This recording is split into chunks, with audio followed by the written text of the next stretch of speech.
Masyarakat yang ada di kawasan industri terdiri dari beberapa unsur elemen sosial yang terbentuk karena adanya perkembangan sebuah proses industrialisasi.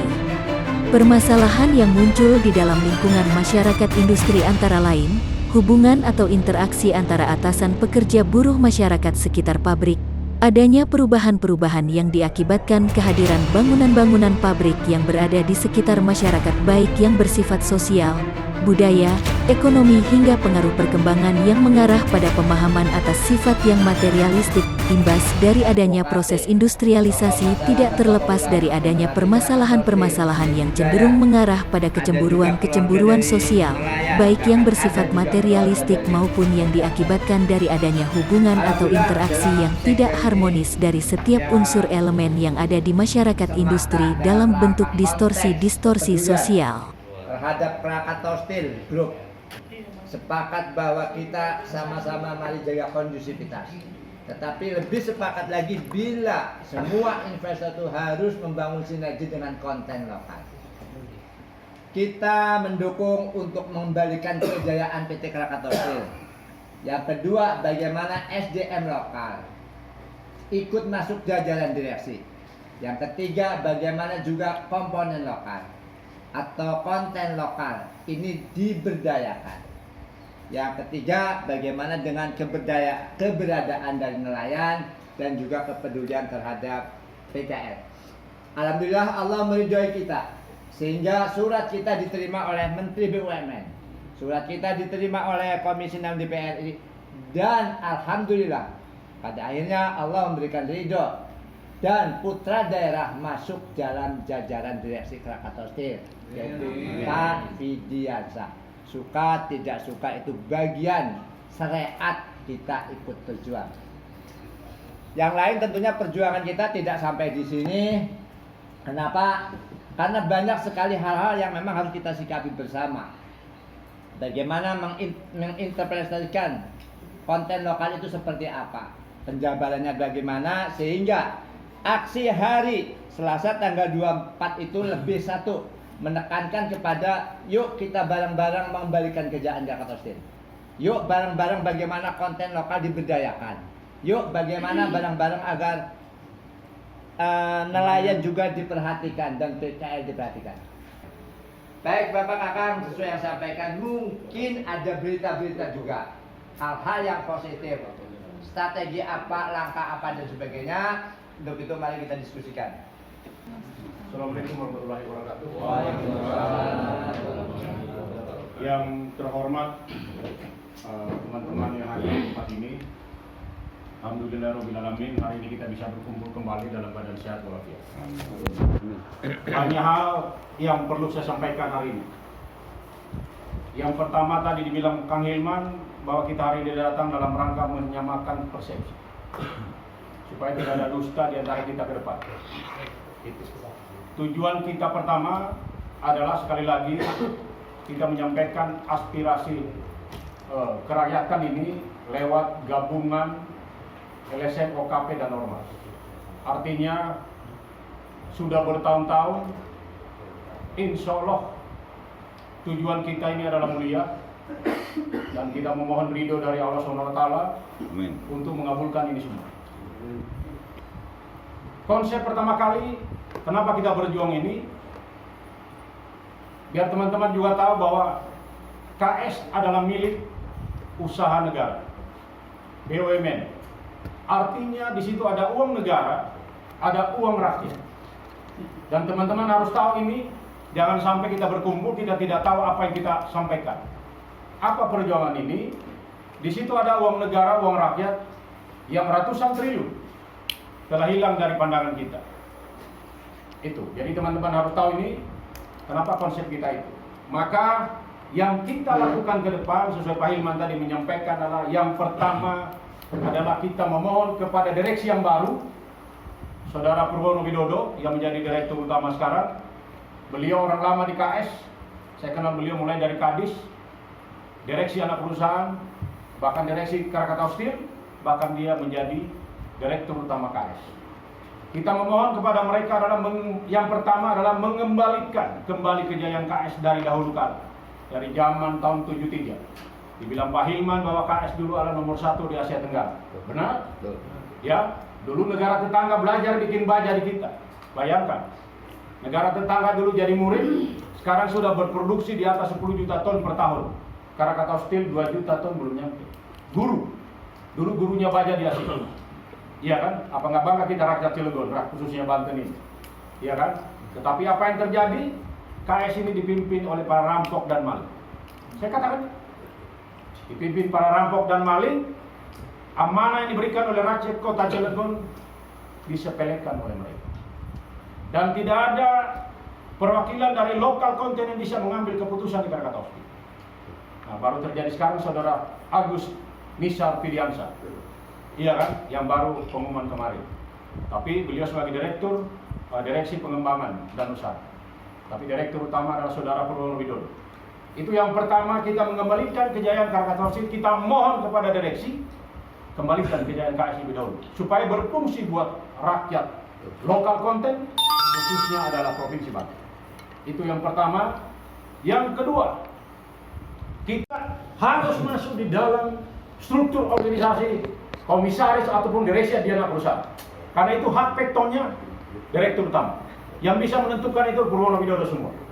Jadi untuk menentukan komisaris dan direksi itu adalah hak vetonya direktur utama KS.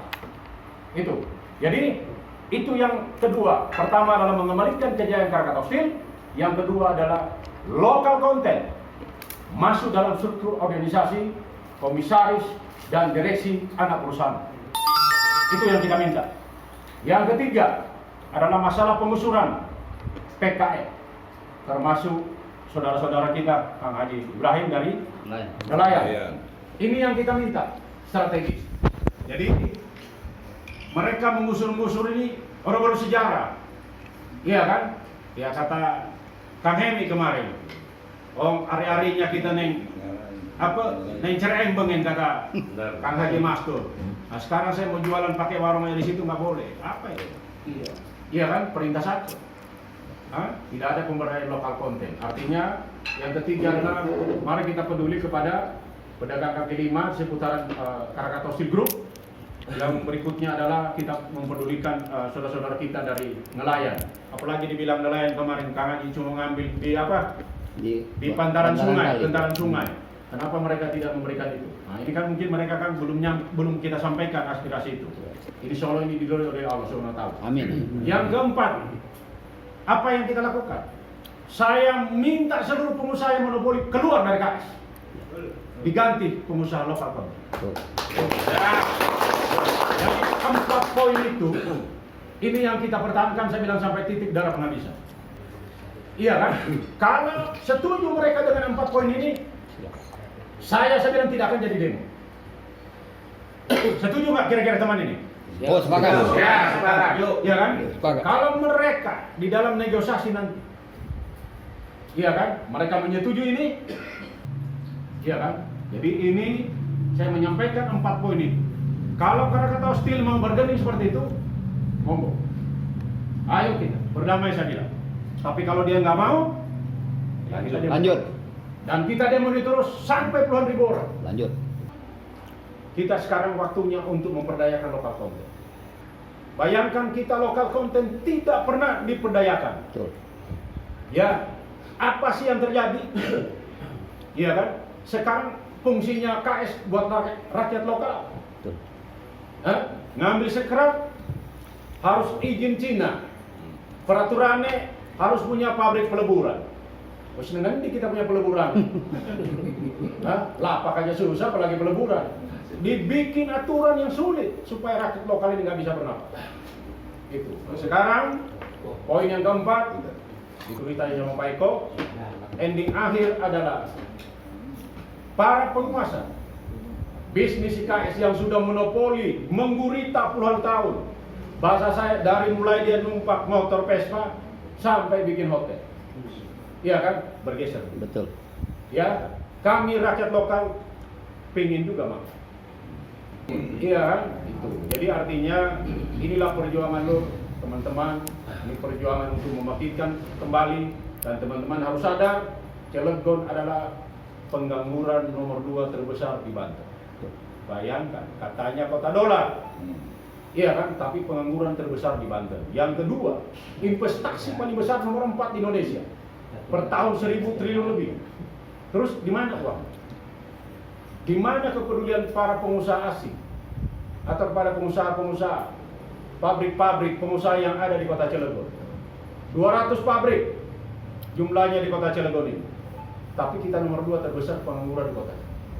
250 Pak. Ya, 250. Itu. Bayangkan nomor 2 pengangguran terbesar di Banten ada di Cilegon. Katanya kita ini kota dolar, katanya. Tapi mana, tidak ada yang peduli. Iya kan? Oke. Itu dari saya, Kaiman. Ya, tambahan dan sekali lagi tambahan dari saya Kak biar ini. Jadi kita di sini tidak ada dusta di antara kita. Dari 4 poin ini, kalau ke depan sebelum kita melaksanakan ASI ada mediasi-mediasi dan mereka menyetujui 4 poin ini, saya bilang saya nyatakan batal aksi. Tetapi kalau mereka tidak mau, saya pertaruhkan leher saya. Lanjut. Cocok. Lanjut. Apa itu ya? Itu informasi dan saya sampaikan, Kang. Kita sekali lagi berjuang, saya bilang sampai titik darah penghabis.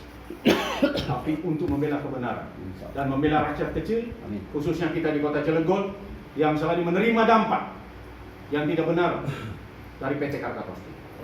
Itu dari saya. Mungkin nanti ada tambahan dari teman-teman. Jadi yang paling penting di dalam 4 poin dan titipan saya cuma menyampaikan bahwa apabila ini terjadi saya negosiasi 4 poin ini dan kita disetujui. Untuk poin yang kedua adalah seluruh komisaris dan direksi anak perusahaan ada perwakilan dari elemen-elemen kita yang berkumpul di sini atau masyarakat Kota Cilegon. Ya saya cuma titipkan berkomitmen. Aplaus buat Talim. Baik, Bapak, Ibu, Kakang, Teteh, Dulus, Danten. Rasa-rasanya mah 4 ini sudah cukup. Artinya cukup mengakomodir, cukup mewarnai, cukup buat kesejahteraan kita. Bagaimana kalau KS Jaya sejahtera? Bagaimana kalau dari kita yang ada di struktur perusahaan, anak perusahaan? Bagaimana kalau PKL juga nelayan sejahtera? Dan yang terakhir, tidak ada monopoli sehingga pengusaha-pengusaha harus dari Cilegon. Jadi itu Bang ya?